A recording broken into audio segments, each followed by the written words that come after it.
Muitas vezes, quando a gente pensa na saúde dos nossos ossos, a gente pensa em cálcio, cálcio, cálcio, cálcio dos alimentos, suplementar cálcio, mas existem uma diversidade de fatores que influenciam na saúde óssea. Então no vídeo de hoje, a gente vai descobrir como deixar os nossos ossos mais fortes, independente do consumo de cálcio.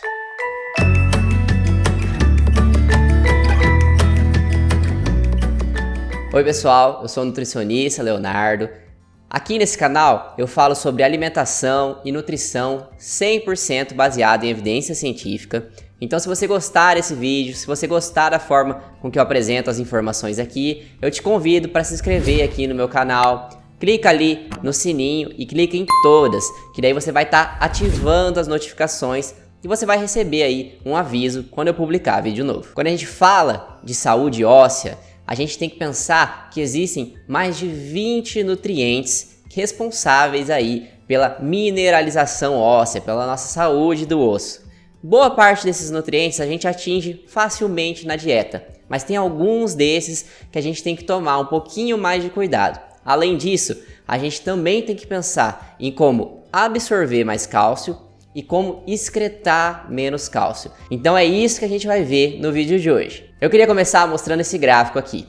Dá uma olhadinha, tá vendo que tem ali low, que é baixo, e high, que é alto? Esse gráfico, ele mostra a excreção de cálcio urinária, ou seja, quanto de cálcio que estava excretando ali no xixi de mulheres com consumo baixo ou alto de sódio, de sal. Pensa, quando a gente pensa em sódio, a gente tem que pensar em sal, alimentos ultraprocessados. Tá vendo que as linhas são quase retas? O que isso quer dizer? Quer dizer que quando tinha um baixo consumo de sódio, tinha uma determinada excreção de cálcio, e quando esse consumo de sódio aumentou, não aumentou muito essa excreção de cálcio. Mas tem um detalhe, esse é um gráfico de mulheres na pré-menopausa. Agora olha esse outro gráfico aqui, que é de mulheres pós-menopausa.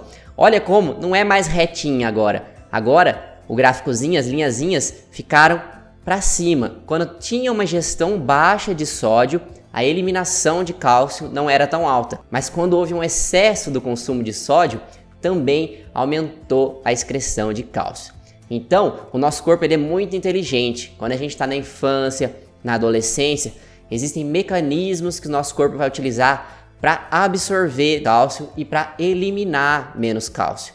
Mas quando a gente vai ficando mais velho, isso vai mudando. Então, por exemplo, para mulheres na pós-menopausa, o excesso de sal pode não ser interessante para a saúde óssea. Eu não quero que você pare de temperar sua comida, pare de consumir sal. Não é isso. Mas talvez tirar o saleiro da mesa para você não ficar adicionando muito sal, talvez reduzir um pouco do sal que você coloca aí na sua comida e principalmente evitar aqueles alimentos ultraprocessados com excesso de sódio. Uma outra coisa que ajuda na saúde óssea é o consumo adequado de proteínas.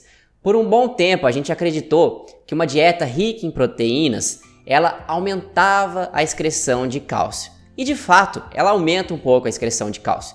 Mas uma dieta rica em proteínas também aumenta a absorção de cálcio. Então, no final das contas, o balanço é positivo. Hoje a gente sabe que a gente tem que ter uma dieta com uma quantidade adequada de proteínas para também ajudar na manutenção da saúde óssea.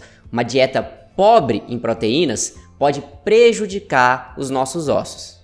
E vale falar aqui que se você tem um problema renal, aí sim, você pode ter que consumir quantidades específicas de proteína. Talvez o excesso proteico não seja interessante se você já tem um problema renal. Mas outra coisa que a gente sabe hoje em dia é que uma dieta rica em proteínas, ela não vai fazer com que você desenvolva um problema renal. Então, você pode sim ter um consumo de proteínas um pouquinho mais elevado, uma dieta hiperproteica, que isso não vai te trazer problemas renais. A ingestão recomendada de proteínas das DRIs, que é um padrão que muitos nutricionistas seguem e é recomendado por diversas organizações, é de 0,8 gramas de proteína por quilo de peso.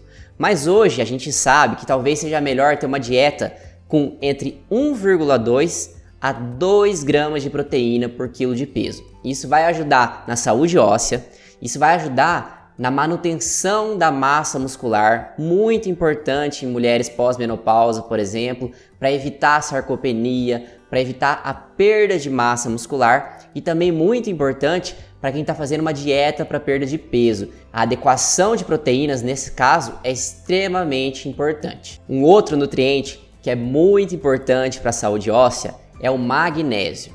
E aí, não é necessariamente preciso suplementar magnésio. Você pode consumir magnésio tranquilamente pela sua dieta. Você só tem que pensar em alguns alimentos fontes de magnésio. Eu vou fazer um vídeo específico sobre isso, mas falando aqui de forma geral, são os alimentos integrais, vários tipos de sementes, as castanhas também são muito interessantes. A castanha de Baru, que é um produto local aqui, ela é riquíssima em magnésio. Outro produto interessante que tem um pouco de magnésio é a aveia. Eu tenho um vídeo aqui falando sobre os benefícios da aveia, se você quiser dar uma olhada depois. Então dá tranquilamente para a gente atingir o magnésio através da nossa dieta, mas muitas vezes é um mineral que as pessoas não consomem em grandes quantidades, não consomem na quantidade certa. Por quê? Porque não tomam esses cuidados. Mas se você toma os cuidados, se você seleciona para sua dieta alguns alimentos ricos em magnésio, dá tranquilamente para atingir a recomendação e quantidades ótimas desse mineral na dieta. Outra coisa que é muito interessante é a utilização de alimentos pré-bióticos. Então, por exemplo, fibras solúveis fermentáveis, como por exemplo a inulina, os fruto-oligosacarídeos. Tem várias pesquisas mostrando que esse tipo de fibra ele é capaz de aumentar a absorção de cálcio no nosso intestino. Você pode tanto fazer uma suplementação dessas fibras, como também ingerir alimentos ricos em fibras. Se vocês quiserem assistir, eu também tenho um vídeo que eu falo várias fontes simples e fáceis da gente consumir mais fibra. Mas além desse aumento na absorção do cálcio, as fibras são importantes também para uma outra coisa que é extremamente importante para a nossa saúde óssea. Essas fibras pré-bióticas, elas vão alimentar as nossas bactérias do nosso intestino, a nossa microbiota intestinal. Então, quando a gente dá fibras fermentáveis, quando a gente dá pré-bióticos, a gente está melhorando nossas bactérias intestinais. E essas bactérias, elas vão produzir uma vitamina chamada de vitamina K, que também é extremamente importante para a nossa saúde óssea. Então é um benefício duplo. Além de você estar absorvendo mais cálcio, você vai estar melhorando sua saúde intestinal. E aí você vai estar produzindo no seu intestino, com as suas bactérias intestinais, mais vitamina K. E com isso, melhorando sua saúde óssea. Então estou colocando aqui na tela uma referência da importância da vitamina K para a saúde óssea. Mas uma coisa que a gente tem que pensar é: a gente está produzindo essa vitamina na nossa microbiota intestinal. Então, se o nosso intestino está saudável, se a gente está tendo uma dieta rica em fibras, uma dieta que nossa microbiota está bem cuidada, a gente vai ter uma boa produção dessa vitamina. Ou seja, falando de população de uma forma geral, de pessoas saudáveis, não tem a necessidade de suplementar a vitamina K. Quando que pode ser interessante suplementar a vitamina K? Por exemplo, em mulheres pós-menopausa já estão tendo uma perda óssea, aí sim pode ser interessante você suplementar a vitamina K. Agora, se você é mulher saudável, não está tendo nenhum indicativo aí de uma perda exacerbada de osso, não tem talvez motivos para você suplementar essa vitamina. Basta que você tenha uma dieta adequada e cuide da sua microbiota. Agora, uma vitamina que é fundamental para a absorção de cálcio e para a saúde óssea é a vitamina D. Mas olha só, é muito importante uma coisa. Não é simplesmente tomar a vitamina D. O que é importante é não ter a deficiência de vitamina D. O problema é a deficiência de vitamina D. Por que eu falo isso? Por que eu estou dando ênfase nessa palavra? Porque o excesso de vitamina D é possível que tenha um efeito contrário. Então, o que a gente não quer é ter deficiência.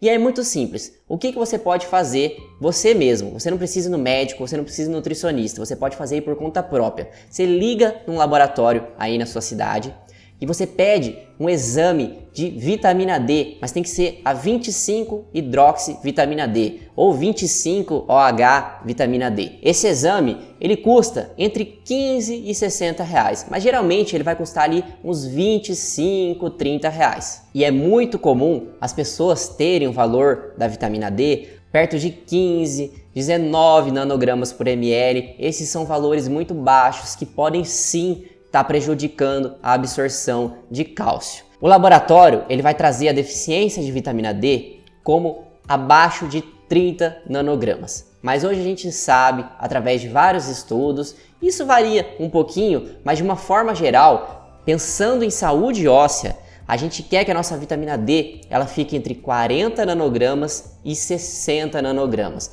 Isso vai ter um benefício não só reduzindo a incidência de fraturas, mas também tem um resultado positivo com relação a outras doenças. Porém, como eu disse, a gente não quer uma vitamina D tão alta. 70, 80, 90, 100 nanogramas, em muitos casos, não é interessante, é até prejudicial, até aumentar o risco de outras doenças. São casos específicos, de doenças específicas, que aí seu nutricionista ou seu médico pode achar interessante deixar essa vitamina D mais alta, tá bom? Mas falando de uma forma geral, entre 40 e 60 nanogramas. E aí eu vou fazer um vídeo aqui que eu vou te mostrar como é que você faz, quanto que você tem que suplementar ou quanto de sol que você tem que tomar para você conseguir subir sua vitamina D, por exemplo, de 20 ou 30 para 40, 50. Olha só que legal esse gráfico, ele mostra o resultado de um estudo e os indivíduos que tinham menos de 20 nanogramas por ml de vitamina D, eles tinham mais ou menos 4,3% de incidência de fraturas. E nos indivíduos que tinham uma vitamina D entre 40 e 49 nanogramas, a incidência de fraturas, de quebras de osso, eram só de 1,6%.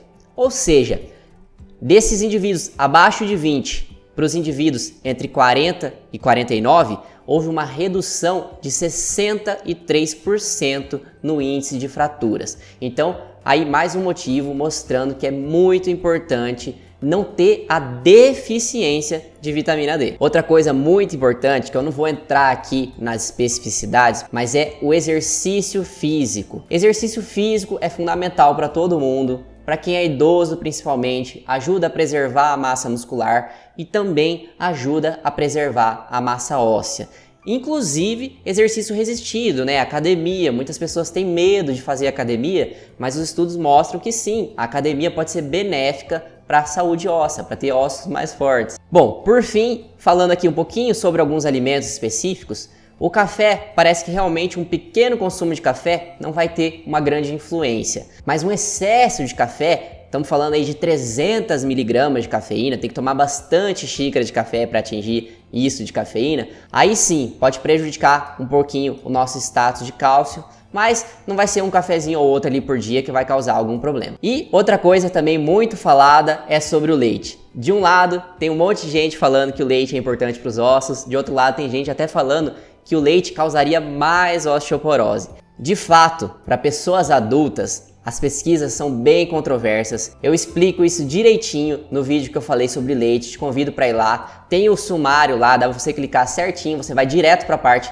da osteoporose. Mas de uma forma geral, o que eu posso dizer aqui é, não fique se preocupando com leite, tá? Ele não vai nem te ajudar e nem te prejudicar. Preocupe-se com outras coisas, são outras coisas que vão ser mais importantes para você e para sua saúde óssea. E no vídeo de hoje era isso, eu espero que essas dicas te ajudem. Te convido mais uma vez para se inscrever aqui no canal e clicar no sininho. E se você acha que essas dicas aqui podem ajudar outras pessoas, te convido para compartilhar esse vídeo aí no WhatsApp, no Facebook. Me segue lá no Facebook, também dá para compartilhar direto. Eu sempre boto o link lá, você não precisa ficar copiando o link. É só ir lá no meu Facebook e clicar compartilhar, tá bom?